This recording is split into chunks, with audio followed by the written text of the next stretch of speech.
Tíwé tàgbẹ̀ súnmọ́ bí ẹ wá wò wá o, Akíyìn ti dé, ẹ wá kí ẹ wá gbọ́ o.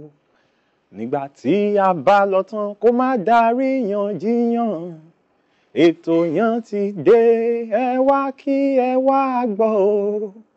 Ní bí ọ̀sẹ̀ bíi mélòó kan ní ọ̀rẹ́ mi kan ló kàn sáré wọ restaurant kan. Bó ṣe wọ bẹ̀ ló bá lọ bá lady yẹn, ó dẹ̀ order fún oúnjẹ níbi tẹ́bi ń pa dé pé sister ẹ jọ̀ọ́ ìgbà wo ló máa ready? Wọ́n dẹ̀ sọ fún yín pé in 20 minutes time àwọn máa gbé oúnjẹ wá bá pé kó lọ jókòó. Ó dẹ̀ lọ jókòó ní tòótọ́ 15 minutes 20 minutes pé bẹ́ẹ̀ làwọn brother méjì kan wọlé. Bọ́n ṣe wọlé làwọn náà order fún oúnjẹ níbi tọ́rẹ́ mi yìí ti order fún oúnjẹ.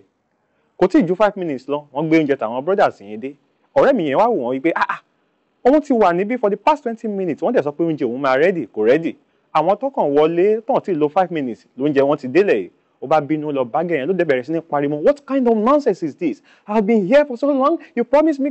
Ó wá rẹ́rìn ó wò pé brother ó ní we are sorry, nǹkan tẹ order fún a sì ń ṣètò ẹ̀ lọ́wọ́ torí pé nǹkan tó special òun lẹ order fún.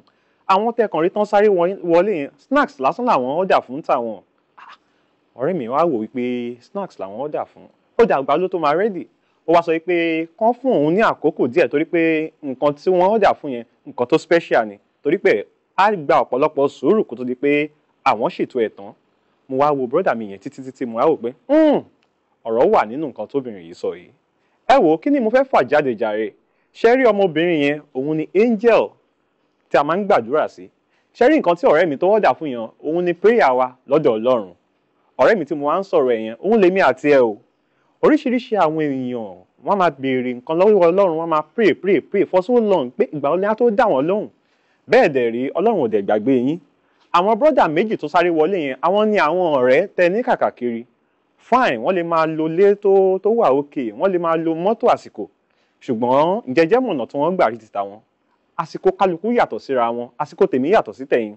Kò sí nǹkan tẹ́lẹ̀ máa là kọjá, mo mọ̀ pé àsìkò yín á sì tó dé.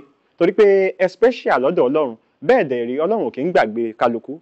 Ó ń ṣètò ayé wa dáadáa lọ́wọ́. Nígbà tí ìgbádùn yẹn bá dé báyìí àwọn ọ̀rẹ́ yẹn máa wò pé torí náà ìwọ student tó ṣe pé àwọn ọ̀rẹ́ wọ́n ń lo mọ́tò àsìkò, wọ́n ń jayé bí wọ́n ṣe fẹ́, wọ́n ń gbóbìnrin káàkiri, wọ́n wá ń wò pé ó dẹ̀ sí ń gbàdúrà sọ́lọ́ irú ayé wo ni wọ́n wá ń wá yìí.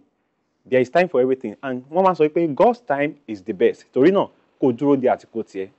Fọkànbalẹ̀ Ọlọ́run tó ṣe tàwọn aláṣáájú á ṣe tàwọn ará yìí náà. Ẹ wò kí yẹn kó máa jẹ́ tàwọn tó bá ń sáré kọjá oríjà rẹ̀. Òun ni mo fi ń kí yín káàbọ̀ sí orí ètò Akiyinoo. Ní gbogbo ọjọ́ Friday báyìí ó yẹ kẹ́ ti mọ̀ wípé tá a bá ti dórí ètò báyìí tẹ̀lé tí rí mi báyìí campus gist ló bá dé. Ẹ̀yin student ọwọ́ mi lókè ṣé kó wálẹ̀?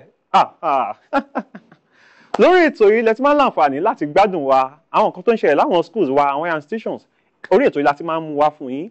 Yàtọ̀ sí yẹn orí ètò yìí la ti máa ń fún yín ní àwọn latest news nípa nǹkan tó ń ṣẹlẹ̀ láwọn campuses wa káàkiri. Gbogbo ẹ̀yin students ẹ wá nǹkan fìdílé tẹ̀bí ká fìdílé nǹkan.